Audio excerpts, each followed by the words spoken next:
welcome back to That's One of My Favorite Podcasts. Starring me, Samara Hughes, and you, Emily Loden. Hi, guys. Hello. So fun fact, I tried to get fancy and record with different equipment today and was causing major issues, and we talked for 40 minutes before we were like, hey, this probably sucks. We need to do this again. So Yes, it indeed was quite atrocious when I went back. And it would have been really, funny to watch because Samara's mouth was moving. And about 30 seconds later, what her mouth was saying, the words caught up. But my reactions were to the sound, not you. yeah. So it was chaos. Yeah. So we're going to try again. We already have a little bit of a head start, but also, not going to lie, I was a little rambly. So, but part of that also came from like the weird, like, can she hear me? I want to make sure she hears everything that I say. So we're going to try again. Yes. Sorry that it's been taking so long.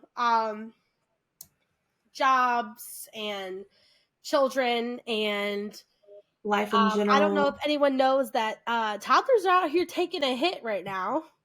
So it's been crazy out here on these streets. But we are back, and we are watching the 1964 Warner Bros. Classic My Fair Lady. Ba, ba, ba. I love it. I love it so much. I 100% grew up on this. This is one of my favorite movies. I watched it multiple times. Mm-hmm. The icing on the cake. I love it so much. I know it inside out, forwards, backwards, you name it. I got it.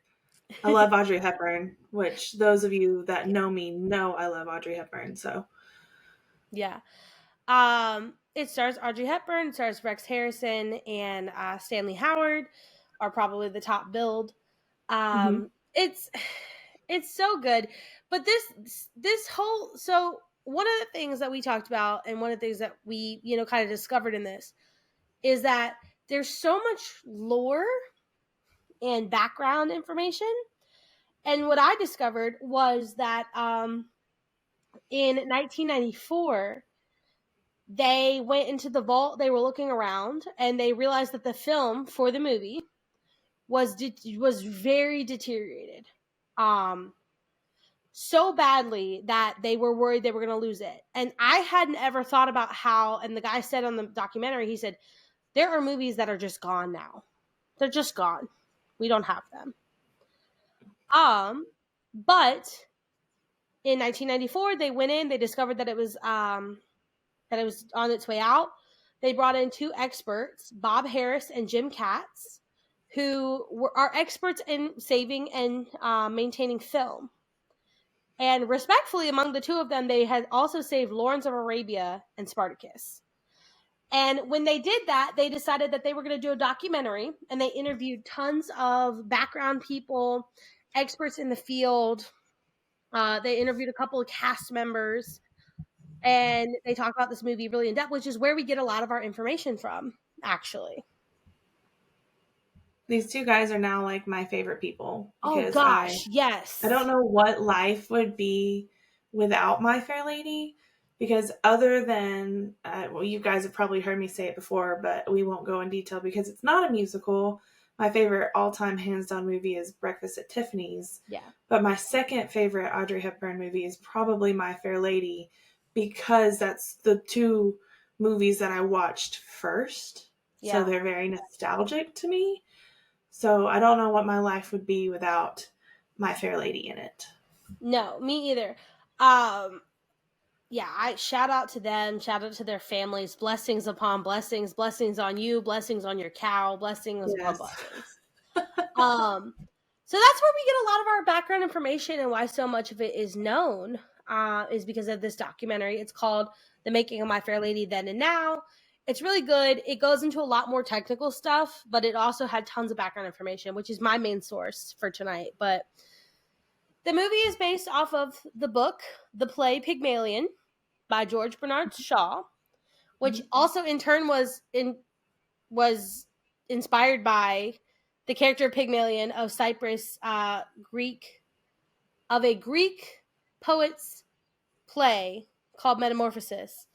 Mm-hmm. Um, and it's that's really fun. But the book is basically just everything Henry Higgins is singing is in the book.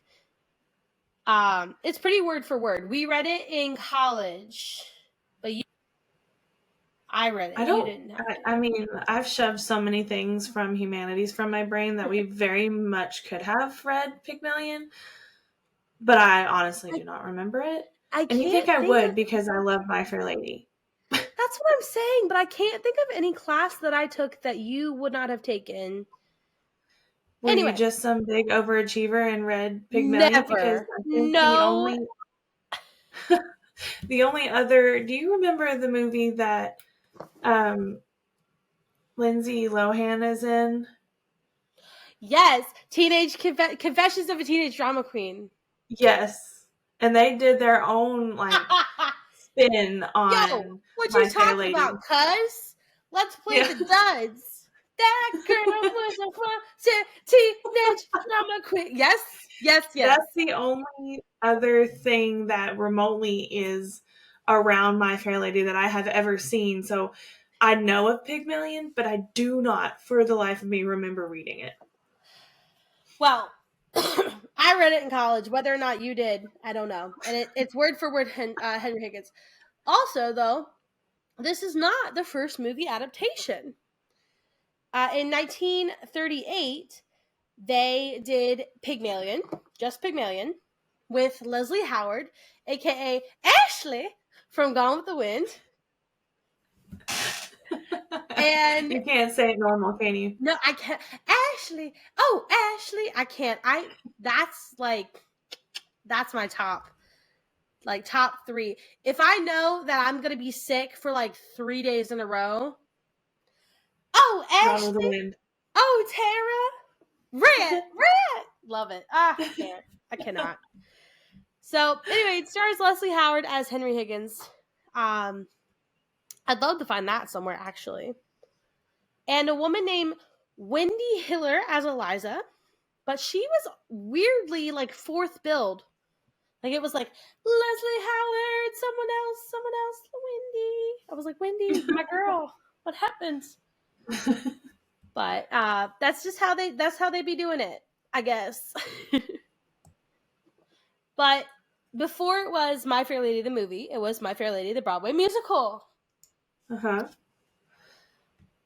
which who Lord Lerner and Lowe worked on Mm-hmm. it, and it premiered in 1956. But in 1952, Rodgers and Hammerstein took a crack at it. They wanted to make a musical based on Pygmalion, and they worked on it for years straight. They had like campouts and everything, and then they said it's useless and threw up their hands and said this will never be a play. This will never be a musical. I'm Which is glad somebody didn't give up. right. Well, I mean, it's weird to think about how different it could have been if it was Rodgers and Hammerstein, Right. Yeah, because because they I did. have all of the songs like in front of me, and I currently have On the Street Where You Live stuck in my head. So I don't know what it would have sounded like other than it being more whimsical or fairy tale like if it was a Yeah. Roger and Hammerstein, but Which it's not. It is a whimsical story, and it is kind of almost a Cinderella story, if you really mhm, want to take like a brick and hammer to it. But I can't see it. It's not a happy story. Even the ending, which we'll get to, it's not a happy ending. right. Um, but another funny thing about it was they brought in all these experts in the documentary to talk about different aspects of it. Like Bob Mackey talked about costuming. He doesn't have anything to do with the costuming, but it's such an influential thing. Well, they brought in Andrew Lloyd Webber, and Andrew Lloyd Webber was like, I don't know why they've had such a hard time, because it's if you read it, it lays itself perfectly for a musical, clearly. And I was like, Andrew, God, could you imagine No. My Fair Lady set in uh, uh yeah. Like it's now My Fair Lady at the opera. Yes, with Or guitars Cats. Like everywhere. that would be so strange if he would have taken a stab at that. No, I mean he clearly it was way before his time, but still, like my friend, and just the way that Now he I kind of spoke. want him to make his own adaptation of it. Like I want to know. It was just the way that he spoke about it for me. Like I was like, you're yes, you are ALW, but like move along. Um, like move along, sir. So yeah, they Lerner and Lowe got a hold of it in 1954. Um, and in 1956, it was beloved. They opened on Broadway, and I didn't understand. So it said it ran for 2 years. I couldn't understand if the Broadway musical ran for 2 years on Broadway or if the movie upon release ran for 2 years. Which either way kind of feels like a lot nowadays.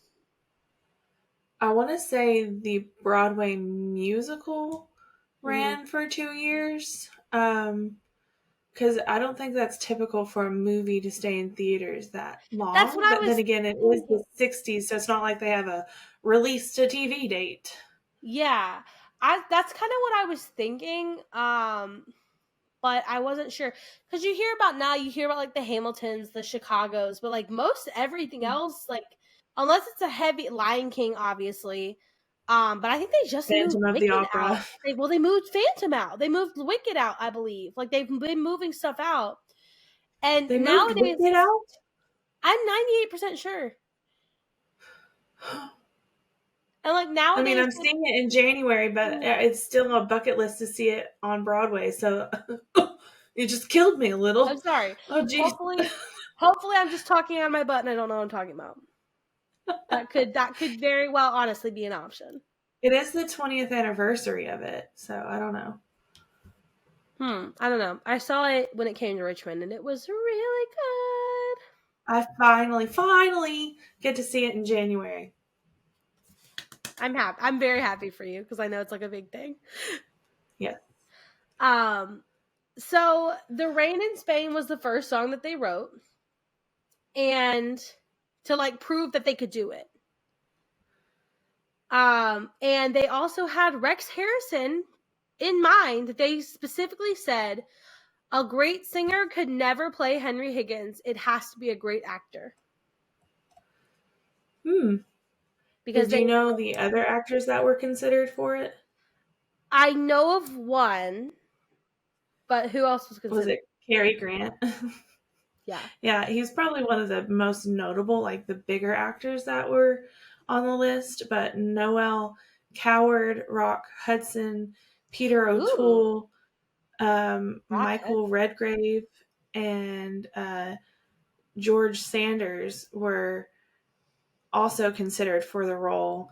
But really, Cary Grant was like the top of their list. And when they asked him why he turned it down, he said that his original manner of speaking was much closer than to Eliza Doolittle. So he was like, I'm not proper enough to play Henry Higgins. And Cary Grant also told Jack Warner that not only would he not play Henry Higgins, and I'm sorry, I'm having a really hard time not going It's Henry Higgins, and again, um, it's all right. Henry Higgins, but if Rex Harrison did not get casted in the role, he would not do another movie and he wouldn't go see the movie. So Jack Warner was like, okay. Yeah, he specifically Okay. told Jack. Yeah, he told Jack Warner. He's like, "I will never come to Warner Brothers to make. You will never get me over on this side of town." Like, Yeah. nope. Which I don't know if other people know this. I know that me and you know this, but the year before, Cary Grant and Audrey Hepburn starred alongside each other in the 1963 classic Charade, which is a Great. phenomenal movie. I am It, obsessed with that movie. And you know what the weirdest part too? Like that whole movie is phenomenal. It's so creepy. It's so noir. I love the history behind that movie. My like one of my favorite things about that movie is the opening credits. I like dream about the opening credits. So many like the don't don't Yeah. don't. And so many other things have used that like to make it feel like that. Like that's an iconic like opening of the scene. It's an Yes. iconic movie in general. If you haven't seen Charade, I highly, highly recommend it. It's not your stereotypical Audrey Hepburn movie where No. she's like this dainty, pretty like it's a suspenseful movie and it's phenomenal. It's So good. it's so good. Cary Grant. I think that's like my first time that I remember actually looking at Cary Grant and going, hmm. Have you seen North by Hmm. Northwest? That's also a very good Cary Grant movie. No, I haven't. What's the one where he just goes, "You remind me of the man. What man? The man with the babe. The man with the power. The power that you do. You do." Over and over again. And then there's one with Shirley Temple that makes my skin crawl. And it Is might be that the not same one. Is that not the labyrinth with? It's yes, you're right. That the labyrinth does the song, but that Oh, whole bit is Cary Grant. Okay, Google. Hello. sidebar. You remind me of the babe. Of the babe. Dance Magic Dance, which I always thought was Dance Monkey Dance, which it's not. Cary Grant. Excuse me, had to clarify. Um, Cary Grant. I. It's The Bachelor and the Baby Socks, which is with um. So it's from The Bachelor, the Baby Socks, and that I believe is the Shirley Temple movie. I haven't seen that one. If it's the Shirley Temple one, then oh, Bobby Soxer, not Baby Soxer. Yeah, you don't watch it. It's really freaking creepy, and Cary Grant is not great in general. I love him, but like not the vibe. Which is Yeah. part of why he was a little bit upset in Charade about being flirted with by Audrey Hepburn, but that's like a whole again another sidebar. Um love Cary Grant. I think that he would have been I don't because Rex Harrison is kind of silly too. But I don't know that Cary Grant would have been able to be serious enough. No, because I don't think you'd be able to be like quote unquote stern enough because the Henry Higgins character, Henry Higgins, is very like heartless. Like he doesn't care about anybody else but him and his objective. So I feel like it would hard to see Cary Grant in that role with in a music. I don't think I could see Cary Grant in a musical. No, but I mean he's not singing. He's speaking. So Yeah. yeah, we talked about Rex Harrison having to speak on pitch. Um Mm-hmm. so I mean I guess Cary could have done the same thing, or maybe he could have even carried a tune. I don't know. I love Rex Harrison in this role. I think they were spot on when they decided on him and they cast him. Mm-hmm. Agreed. This people talk about like where their weird toxic traits for men came from. This was mine because the more that I rewatch it, the more I'm like, ew. Yeah, But I had the same thoughts when I was rewatching it. I was in love. I was enamored with this man. Like Yeah, and when I rewatch it, I'm like, okay, like yeah, Colonel Pickering. Pickering, like yeah, go to her like aid, and even Mrs. Pierce is like, you can't speak to her like that, and I'm Yeah. like, yeah, you can't speak to her like that. We're jumping a little bit ahead. But yes, it's not a great relationship. It's very toxic, and I was ready for it when I was a kid. And like years of therapy later, here we are with a wonderful husband, as you can see. Um, Mine's downstairs. yeah. So Rex Harrison was a wonderful choice. Stanley Howard, everyone from the play, from the Broadway show, were brought in except for one name who you're familiar with, Julie Andrews, Julie who Andrews. debuted as Eliza Doolittle and did not come to the movie. But she did get to play in her big outbreak role of Mary Poppins. But still, Because she didn't get I to would do be Eliza. very miffed if I was the original character of Broadway and the only person not pulled over to the movie. I would say it would hurt more if everyone was brought in except for Julie Andrews, except for me. Like if they brought everyone except for me, I would be like, oh, okay. So what happened was is they said Julie Andrews, which this is mind blowing now that Julie Andrews Mm-hmm. was not known or famous enough to be in Mm-hmm. this movie. First of all, what are you talking about? It's Julie Andrews. But second of all, Right. what are you talking about? It's Julie Andrews. Like Right. I can't wrap my hand around it. Like I'm caught in between because I love Audrey Hepburn and I love her in this movie, but I also love Julie Andrews and think she would have done like a phenomenal job, but I don't think I can see it as much as a classic without Audrey because she just plays that ethereal character so well, going from the Cockney gutter snipe to this like very posh lady. I just think she does it so well. I would love to have seen or to see. I mean, I guess they don't have cell phones back then. I would love to have seen Julie Andrews as Eliza Doolittle, but I can't picture anyone as Eliza Doolittle other than Audrey Hepburn, to be quite frank with Agreed. you.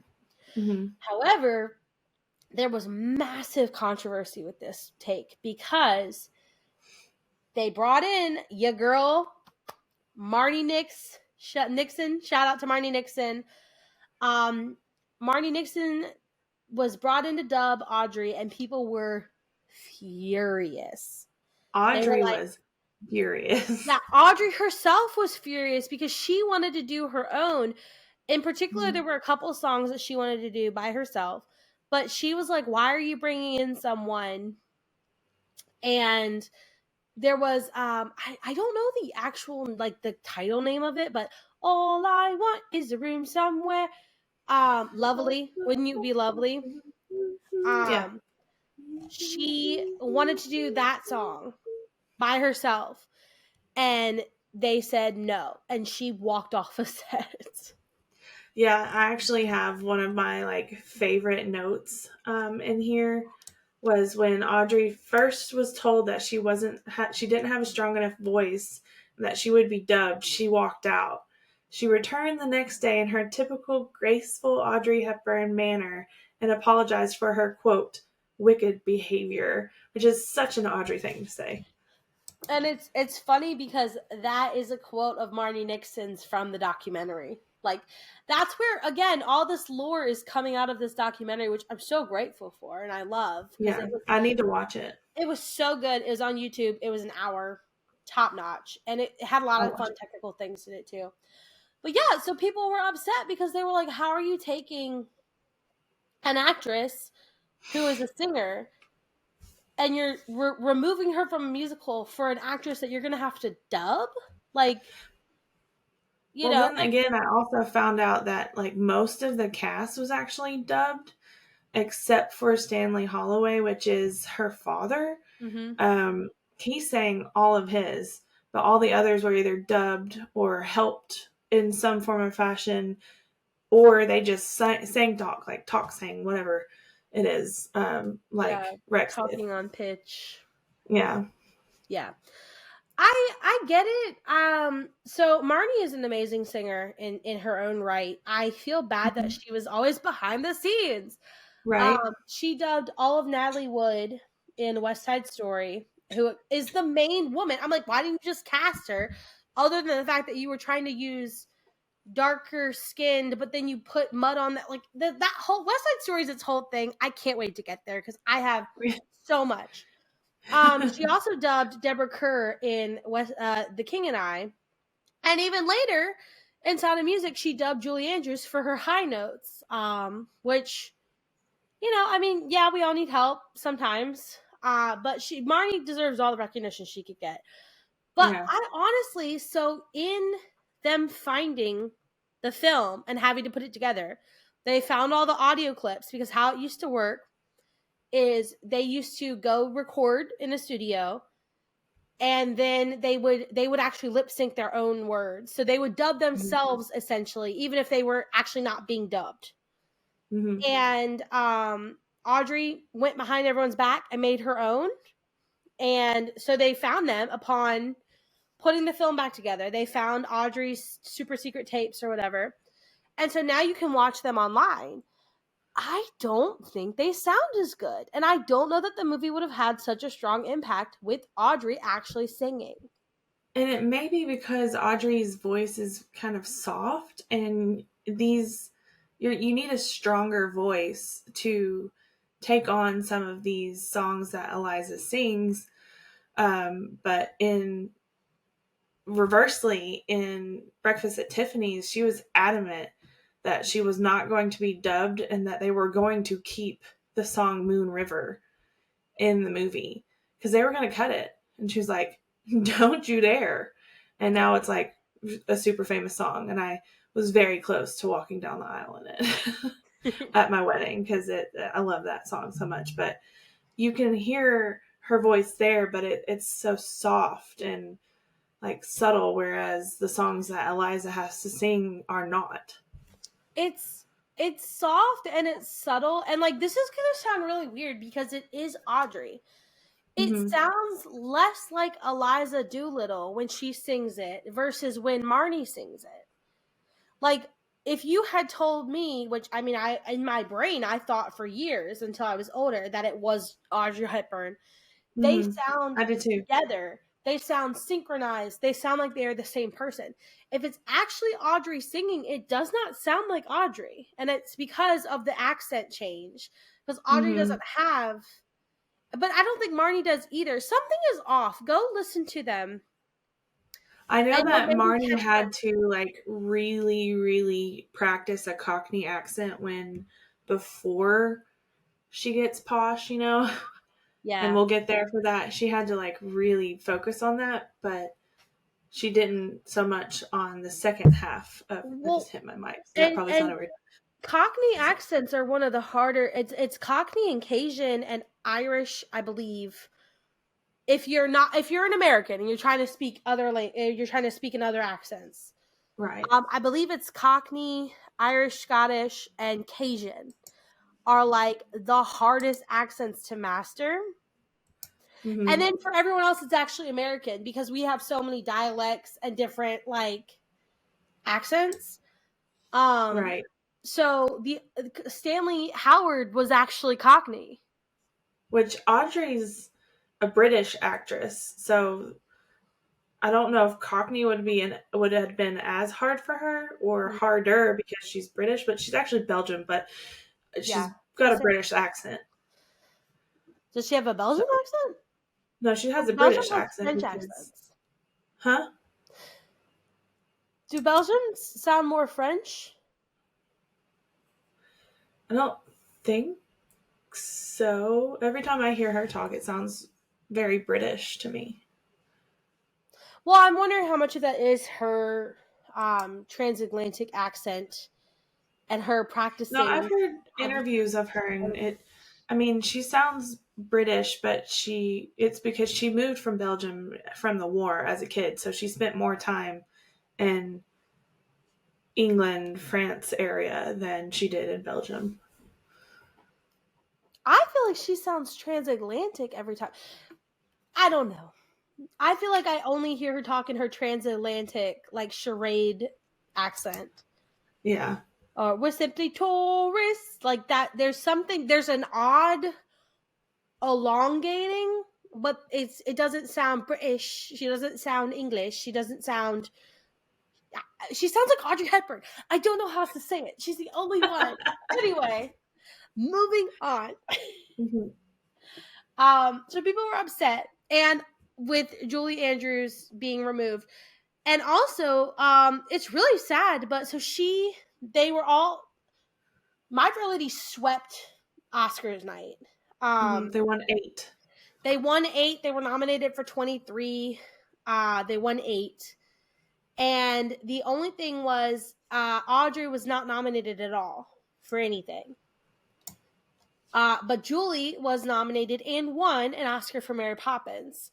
And in an interview later, when she looked to be about in her maybe 50s or 40s, she said, "I often wonder how much I won that Oscar out of sentiment and not Mary Poppins." And I was like, I will smack everyone in the face. Like, you Yeah. won that because you were so good.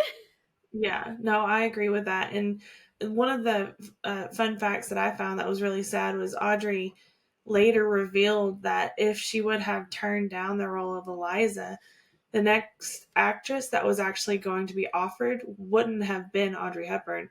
It would have been Elizabeth Taylor, who wanted the role so desperately, and I cannot see Elizabeth Taylor in this role.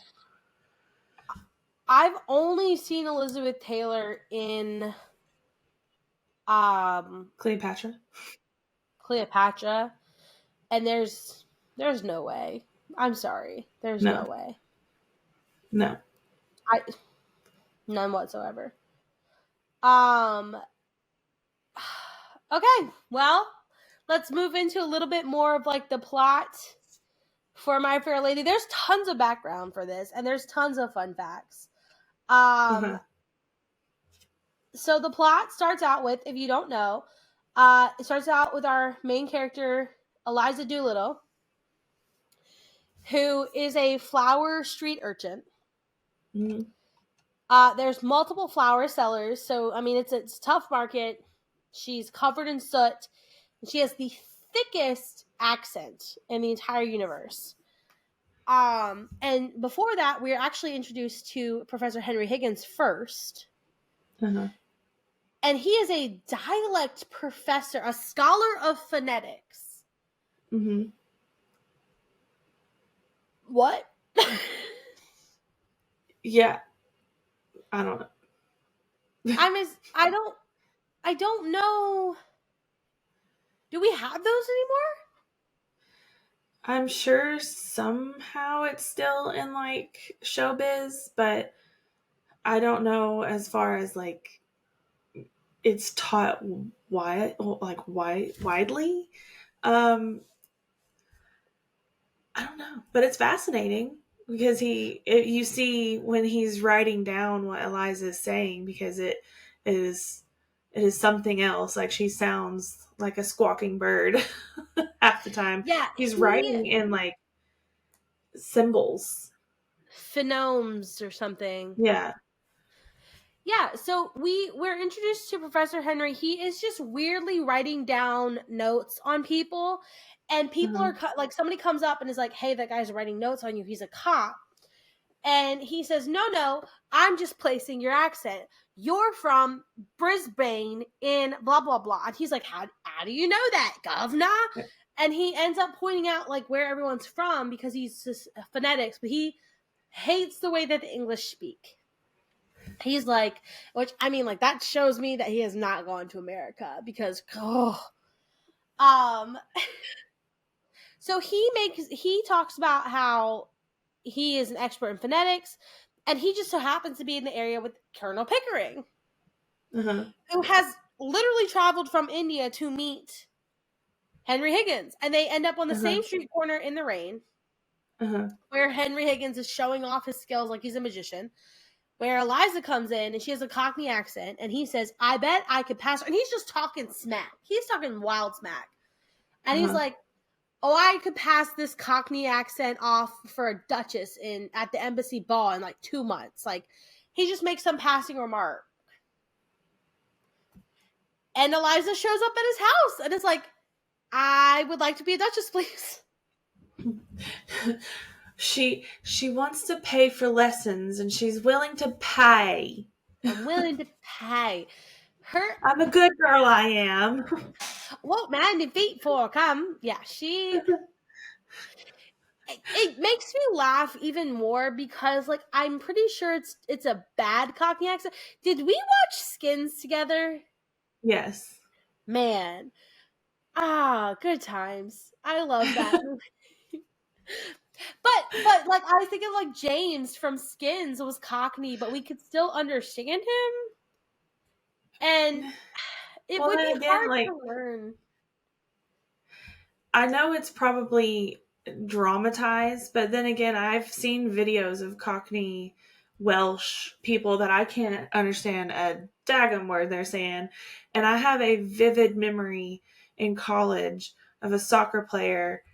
I cannot remember his name, but Dan when Ball, he would just come, no, not Dan, the other Lewis. guy, Lewis, when he would come back from England, he would I sorry what? And I do believe that you were the one to be like, Lewis, I cannot understand a word that you were saying. I told Slow Lewis down. to calm down like 3 times. I was like, Lewis, I can't. But I remember one time Dan was getting homecoming tickets, and I was selling them because we were part of SGA. And he Uh-huh. turned to me and he what he meant to ask was, "Did Lewis get his ticket yet?" And it literally came out. He pointed at me, goes, "His ticket yet?" And I literally said, "What?" And he said, and he literally goes, I just look at him. I don't even say anything. I just make dead eye contact with him. He goes, "Right. Has Lewis gotten his ticket yet?" But Shout out to our two of our favorite soccer players. Can't forget Lucas. He would get so mad at us. Lucas, Um, Lucas, she didn't I even mean to.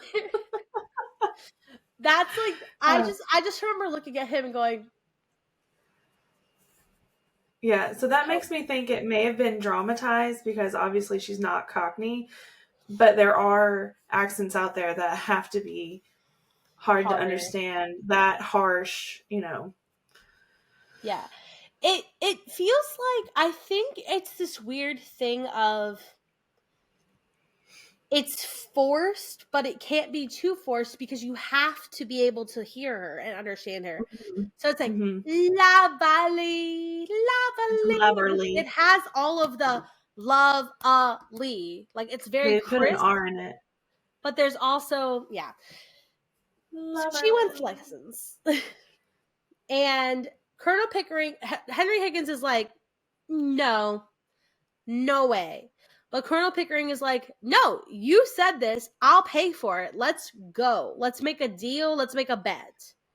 And You're I going to don't know pass if her you've off. noticed this or if this is like a good time to mention it because he does it throughout the movie is his names for her are like I never really caught on to them until I was older. I was like, those are so mean, like He's gutter snipe hateful. or dirty wench. Like I need to look up some of his um, insults because I was like, oh, when I was He, rewatching it, I was like, oh, that's so he's mean. hateful. He calls her girl a lot, even though she's a Mm-hmm. woman. And I guess like he's 40. I would assume he's 40 something in this. Supposed to be like in his 40s, and she's supposed to be 21. But he calls her Yes, girl. Like he's like, "You girl," and I'm like, a woman, Eliza, woman, Mrs. woman. Doolittle. But even Mrs. Pierce when she first comes in, and she's like, "No, we're gonna burn your clothes. Like, get in the gutter. Like, let's go." And they do this whole Cinderella moment where they strip off her nasty ragged street clothes. They decide that she's not While going to be a she's part of them. screaming bloody murder. They're ripping off her clothes and they're treating her like an object. No one has Uh-huh. told her, "Hey, you're going to live here." And no one, first of all, no one asked her, "Would you like to live here? Would you like to stay here?" I think Colonel Pickering maybe did, but he didn't even do a good job. Like he's the only Yeah, person he was who's trying. actually including her, but he's even like, "No." So no one's saying, "Hey, we're gonna buy you some new clothes." That's like step one. You need to take a bath. That's step two. You've probably got fleas. That's step three. Like no one's saying anything to her. They're just like, "Get in here. We're stripping your clothes." Blah blah blah. And she's screaming. I don't blame her. Um, So if he succeeds, then he. Oh, and also Henry Higgins, like, part of his character is he is the bachelor of all bachelors. Mm-hmm. A woman will ruin your life. Um, don't let them in, which you can see in "I'm an Ordinary Man" when he's singing that song. So Rex Harrison, when they told him, hey, this is how it works for movies. You come, you record, then you lip sync. He said, I have done this movie, or I've done this play so many times a week, and I have never said the same thing twice or said it the same way twice. That's not going to work. We need to figure something out. I'm going to do it live. So And he was, that's when they brought in yep. his. They brought in the first wireless mic to be used in a movie, and you can Mm-hmm. see in "I'm an Ordinary Man" one of his buttons is wonky, and that's the first wireless mic ever used in a movie. And I know And that then, one of the fun facts that I have is that microphone actually caught like police scanners or something. well, because it's not a controlled environment, yeah, like you can't control the environment or the what it'll pick up. It actually, so they talk about it a little bit in the documentary. The two men who fixed the audio and the video, they said that it was that made that so difficult. They almost couldn't do the project because he was the one person live, that they were like, Mm. he's the only one who's synced up. This is gonna, like, how are we supposed to do this? So they had to work around Rex Harrison basically to redo this movie audio wise. Wow, Yeah. that I can't even. That's crazy. Yeah. So he did it live. Everyone else did it recording, or the way you're supposed to. Hmm. Um, so upon hearing that Eliza is shacked up in a house, her deadbeat father, aka Stanley Howard, Huh. comes and basically sells Eliza For £5. for £5. A quick Yeah. sorry, my daughter's crying, so I'm sending in the reinforcements. She's crying. Help. Um anyway. So her dad, Stanley Howard, comes in and sells her for £5. And then Because, sends him on his way. Hmm. yeah. Well, not really. Because he says, I just want £5. And he's like, you have such a way of words and you have such a brazen lack of morals, that he ends up sending him to an American friend of his who is interested in debating and talking about morality. And he says, this man will give you Who's been money. trying to get a hold of him for like weeks or something. Yeah. And they said, this man will give you some money if you just go talk to him. And he goes, and he becomes this massive, like, life coach, morality expert, lecturer. There we go. I was like, what is it? He becomes this massive lecturer on morality, and he basically comes back and he says, you have ruined my life, Henry Higgins, because now I have all this money. My girlfriend wants to get married, which, like, we were just shacking up in the back room, but now I have to marry her to make an honest woman out of her. Like, you ruined my life. I hate you. Yeah. Which we find that out like later on, but yeah. Yeah. Well, I mean, he's not really in the movie so much, so I just wanted to, like, his No. thread is now complete. Like, Yeah. um, Because that's where we get the iconic "I'm getting married in the morning." yes. Ding dong, the bells are gonna chime. Yeah, Which chime. I learned, Gene Allen was the set product designer, and what they did for that shot, because they're on a soundstage, they have limited space, but they need to look like they're traipsing through London. So he basically built all these storefronts with multiple different layers of Mm-hmm. house fronts on front. And so they would go through on one end and be like, they're walking this way.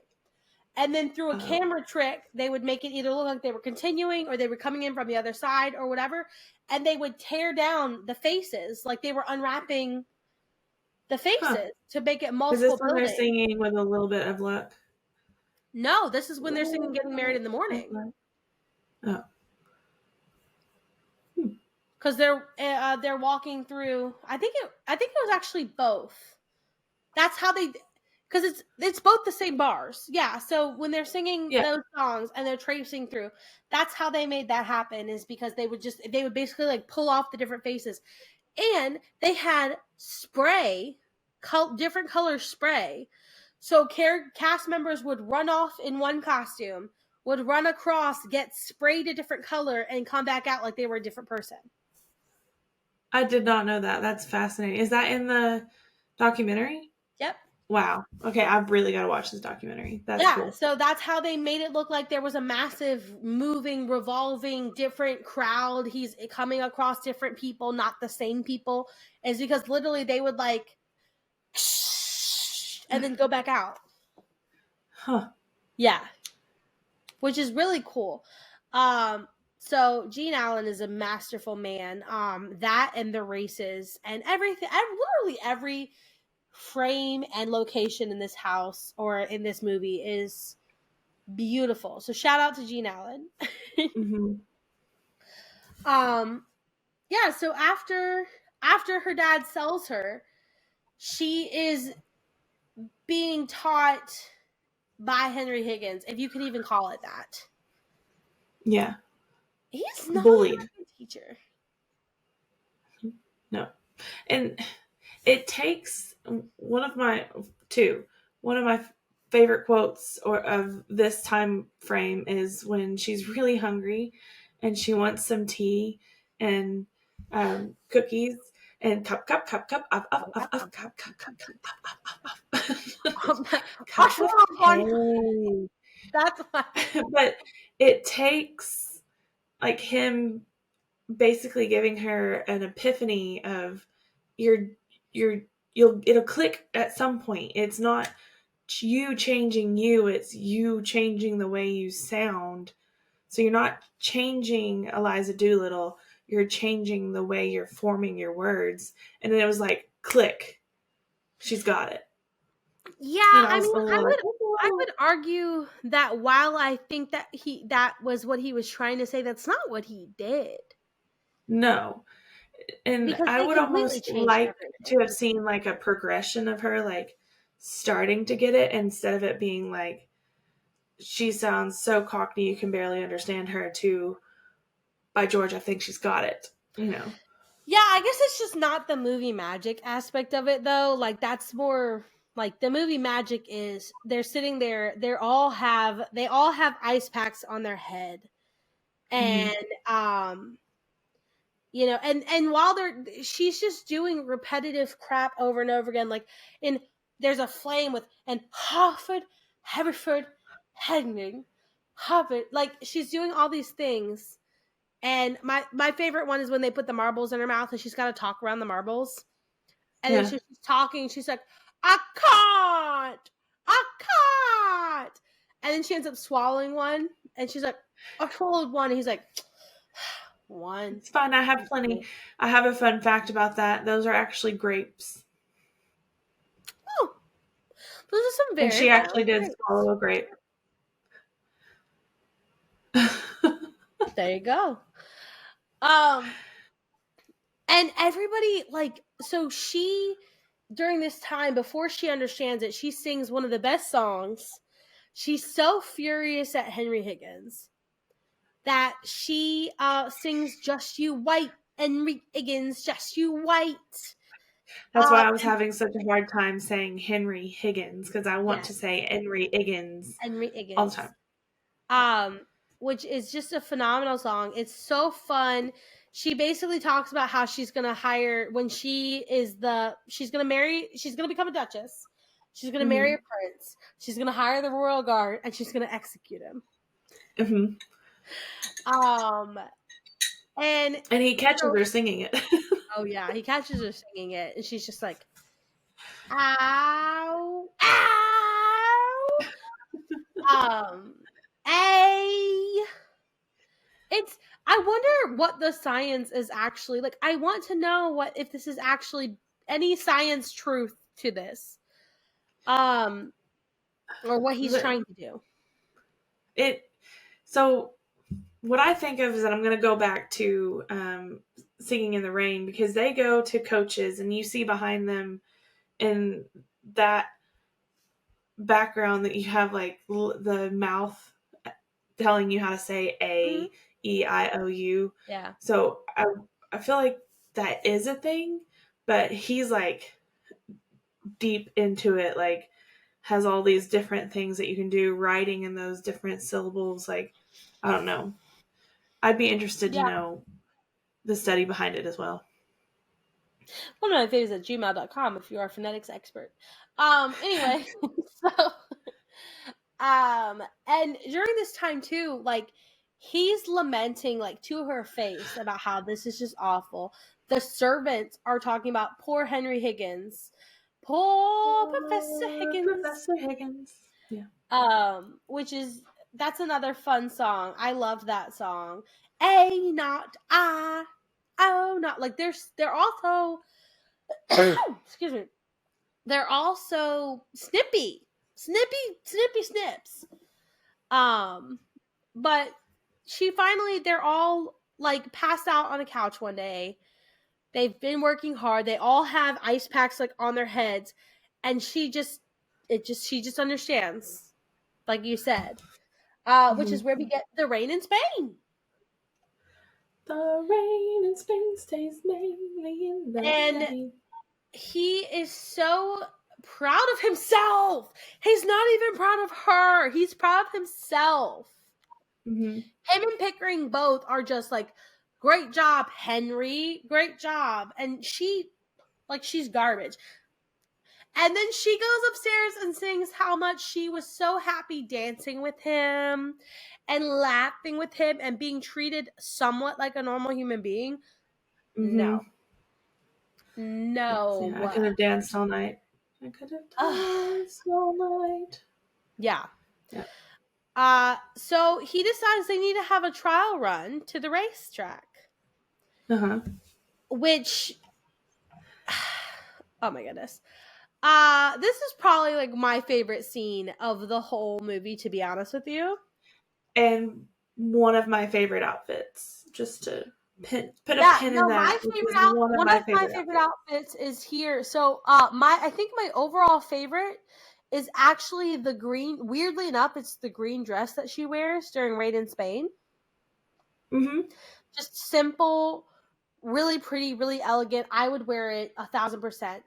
But one of my favorite outfits is in here too, but it's not Eliza's. So this is Cecil Beaton is the costume director. He was the Mm-hmm. costume director for Phenomenal. both the play and the film. It's so good. It's so good. I have a note that they created over 1,000 costumes for this movie alone. So. I believe it. It's it's this is on a soundstage with minimum color. Again, Mm-hmm. Gene Allen, phenomenal. Cecil Brett Beaton, phenomenal. There's no color, but all of the people are walking around almost like the only thing I can say if you haven't seen it is like kind of marching band style, where you're like they're gonna get hit, they're gonna hit, they're turned, or like they just barely make it. The walkography is amazing.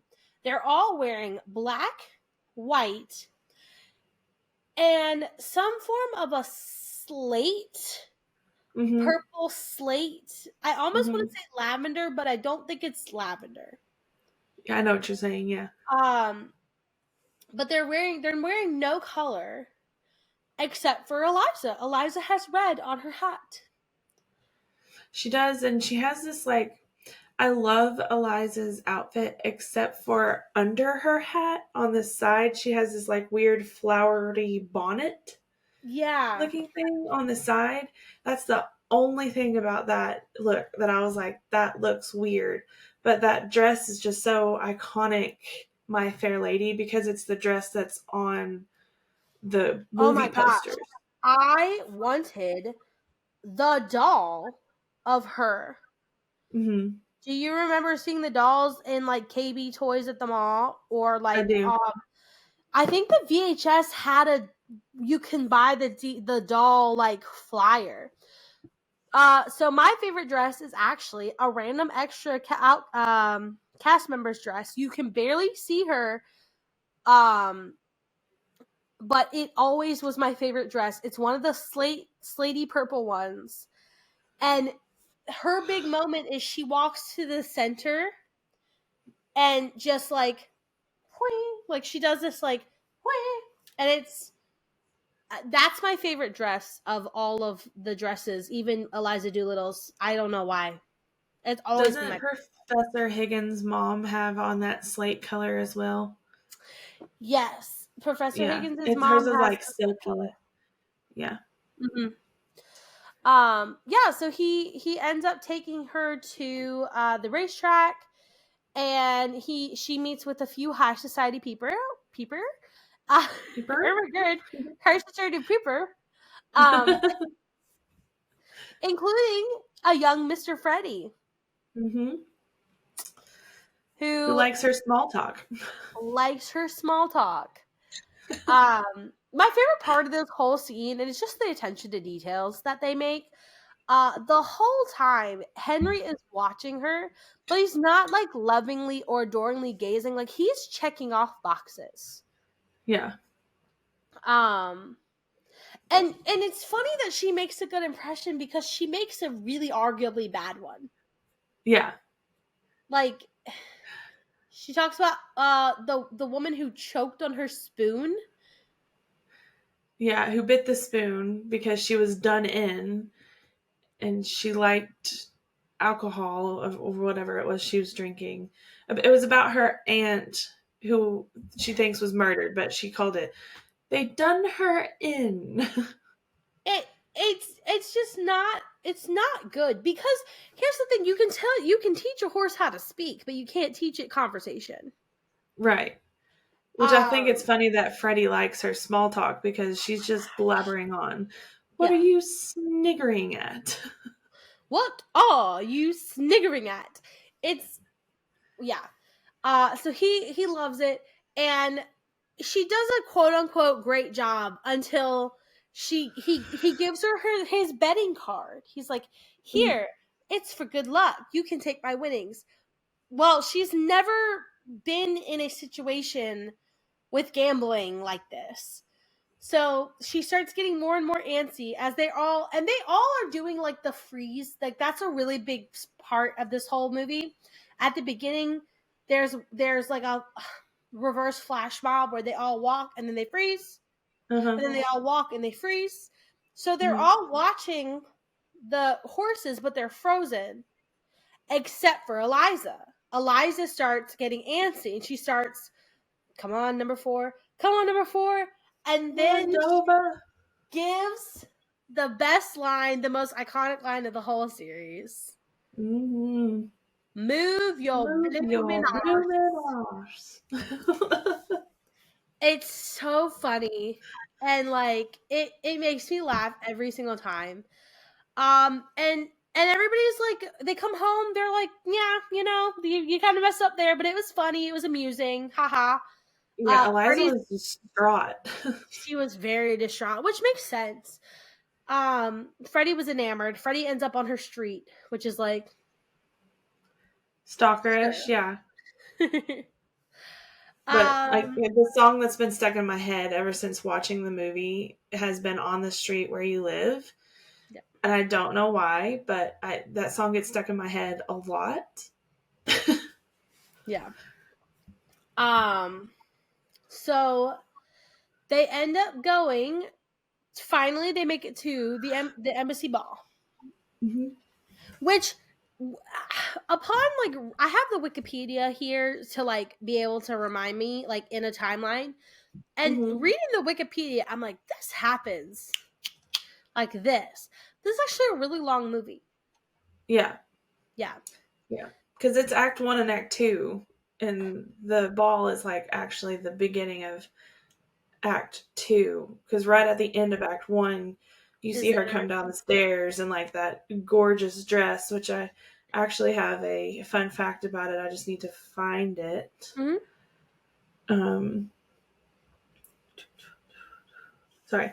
When Audrey Hepburn entered the set for the first time in Eliza's gown for the ball, she was so beautiful that the crew and the rest of the cast stood there silently staring at her and then just broke out into applause and cheer because she looks so pretty. And I agree that that's probably, I mean, stereotypically, of course, it's my favorite outfit because it's so beautiful. And when they get to the ball, she looks different than everybody else.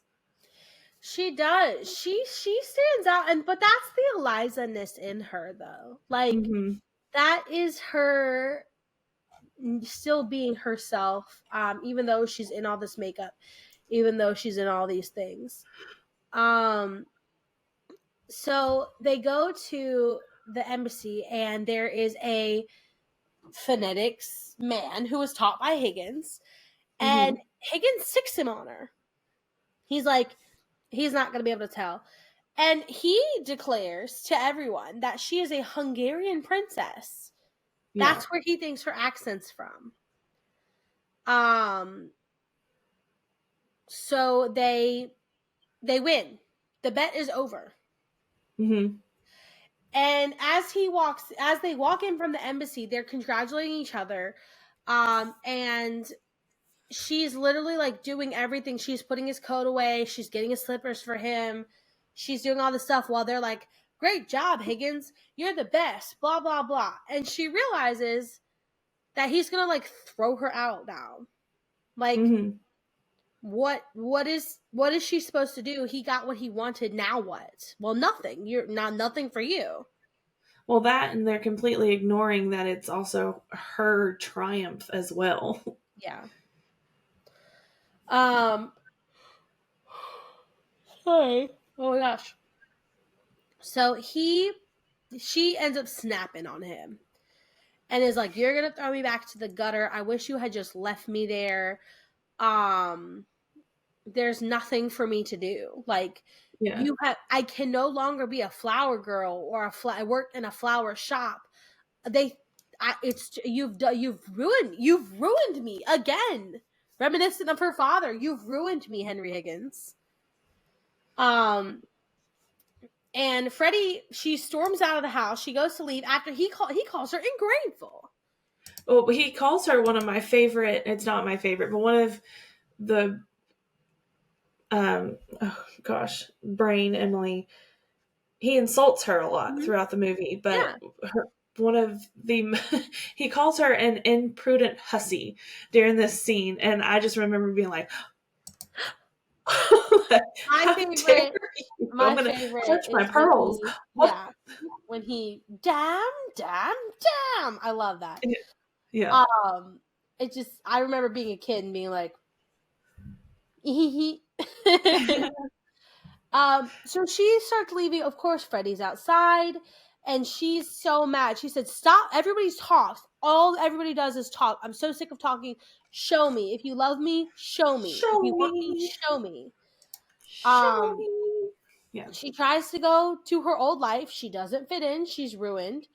Um, she ends up running into her dad, who is ruined. Because the American left him all the money, and he's in bloody class middle class morality. Yeah.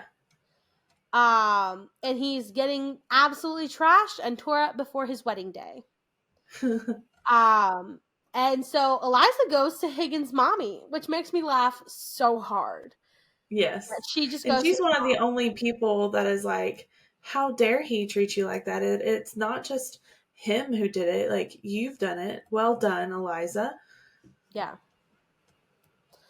Um so Higgins has been trying to find Eliza, apparently, finally goes to his mom's and then sees that Eliza's there. And he's like, oh, get over here. Like, come home. What are you doing? And she tells him, I'm going to marry Freddie and I'm going to go work for the Hungarian and give lessons. Like, get out of the way. And he is so mad, and he thinks that she's gonna come crawling back to him. Mm-hmm. And he goes home and and he sits there and he thinks about it. And I love when the documentary was made, Lauren or Lowe, I forget which one, they're both gone. They're both since deceased. Uh-huh. But in 1994 they were both deceased. But his wife, whoever which one it was alive and was interviewed, and she was talking about the process of them writing the song and writing the movie and writing the play. And she said that he struggled with this. He says, I need a love song, but Henry Higgins doesn't do love songs. Yeah. He says, what am I supposed And to do? I need him to come to terms with his feelings, but he's not a love song man. And she said, I that's don't how know we how got that. grown accustomed to her face. Yes. So Yeah. she says, and this is all, and I don't know how much of this is true, how much of this is stretched, how much of this is whatever. But she said, I hear you, honey. I'm going to get you some tea. And so she starts coming down the stairs with the tea, and she has to go slowly because it's a lot of tea. And he goes, you are such a pretty woman. And she's like, okay, thank you. And he's like, no, like, you're so beautiful, and you do everything for me, and I've grown accustomed to you. Yeah. I've grown accustomed to your face. And she's like, Yeah. okay. And then he goes, wait. And he writes it down. And that's how we get his love song / not love song, where basically Henry's like, well, I mean, I can't live without her. Like, Yeah. not necessarily that he loves her, but that I mean, I can't live without you. Yeah, because he didn't even know his like own schedule and stuff. Because they're like, I don't know, Eliza would have known. Well, Eliza's not here. Yeah. Yeah, He doesn't know I where the think slippers are. in not to backtrack, but Yeah. rewatching this because I hadn't seen this in several years probably. Mm-hmm. But when they're arguing about like before she walked out to go to his mom's, one of the things that she said is, I sold flowers. I didn't sell myself because he was saying that she's so like distinguished now that she could get married. Like I could probably call my mother and see who would marry you now. And she said, Mm-hmm. I sold flowers. I didn't sell myself. But now that you've made me a lady, I'm not fit to sell anything else. And I was like, oh, because as a kid, I didn't understand that. But now No. I was like, oh, oh, Eliza, that's, oh, Well, I mean, that makes sense. She's like, I can't go work in a flower shop. I can't go which is work in a what she wanted to grocer. do. I can't go be a flower shop girl. I can't Mm-hmm. go do this. So the only thing I can do is get married, Mm-hmm. which is essentially quote unquote selling yourself. Like, Yeah. Yeah, that was deep. That cut deep. yeah. And then what does she go do? Goes says that she's gonna go marry Freddie. Yeah. So she says she's going to go marry Freddie. She says he's a great boy. He's a sweet boy and everything like that. He goes home. He tells her, you're going to come crawling back to me. And so he starts missing her, and he turns on the gramophone to listen to her, ow, ow. And then she turns it off and says, I washed my hands and face before I come here, in her old voice. And he just goes, where the devil are my slippers? Sir, ma'am, sir. No, no, no, no, no. I know you want to say no, no, no, no, no, but that is like the people said that is so Henry Higgins. Like He I don't shouldn't think have I would have. gone I mean, it's back. annoying, Ugh. but at the same time, I'm like, it has to end that way because that's how he is. She shouldn't have gone back. And again, I was always like, "Ooh, she went back. They're so in love." They're not. He's a jackwagon. I can't. I cannot. I cleaned my hands and face before I came. I did. Oh yeah. It's I am now as an adult like super frustrated with their relationship and how her the treatment. Like Mm-hmm. everybody talks about the toxic men and different movies, and no one ever brings this movie up. Well, this movie was my movie. Mm-hmm. This movie I would agree with ruined. that. But, Wow. however, this will forever be one of my top favorites behind Wizard of Oz. I mean, it's a close second up there, but nostalgic wise, like 10, like movie wise, 10 for me. I Oh, mean, yeah. it's so good. And if you haven't seen it, guys, I what are would you doing? say I would say nostalgia 10, movie 8, movie 9. Like it's really good. Um it's so fun. Go watch it. The music will have you dance. The costuming is so delicious. It's so beautiful. It is very good. It's a Even little again, long, like we've said before, but it's worth it. well, I think it's long because it was a play, and I noticed nowadays that they are cutting songs to make plays shorter for movies. Or like I went to go see Frozen and they added songs to make the movie longer than the play. So Mm-hmm. yeah, or the play longer than the movie. So Yeah. I mean I think that was before they were doing that. So it's a 2.5 hour play or whatever with an Mm-hmm. intermission. So that's how they made the movie. Mm-hmm. Whereas now we obviously wouldn't Yeah. have an intermission and we would probably cut. I think Which, the father would get cut. yeah. Which, Wicked, the movie coming out, it's part one and part two, Yeah. which slightly annoys me, but then again, that means they're not going to cut anything, hopefully. Yeah. Yeah. I would agree. I hope they don't add anything for Wicked. I don't want anything added. Agreed. Just make it the movie, make it the play. Don't add anything. Mm-hmm. But yeah, so that is My Fair Lady. It's It's so it's good. amazing. It's fun. So good. What are Yeah, you guys we? should tell us what you think of it Yeah. by sending us an email at that's one of my faves at gmail.com. And then you can, like, of course, join us next time on YouTube or Spotify by looking us up on That's One of My Favorites podcast. But I Yay. don't have the movie generator on my new computer, so I Okay. don't know what we're watching next. Well, And why don't I have an idea you? though. Oh, Because the holidays are coming up, it doesn't have to be like the next one. I think we should do like a Christmas one. And the first one that pops into my head is White White Christmas. Christmas. So if you Yes. agree, we can either do that next or save it for December. I think by the time we get it done, it'll be December. So we should probably I think I because the think we could holidays are fit one coming. more and then White Christmas. So if you want to choose like one Okay. in between. Okay. Just to pick from those. Go. The last 5 years. Okay. So the last 5 years, starring Anna Kendrick and Jeremy Jordan, I believe. I know absolutely nothing about this. It's on Amazon Prime and Pluto. Okay. The last 5 years. Hmm. Yeah, when you Yep. said Anna Kendrick, I was like, oh, so it's recent. I was thinking it was like 2014. an older one, but because all the other ones were older, but the last 5 years, cool. Yay. So So we're next gonna we're gonna watch do the last last 5 years, 5 years.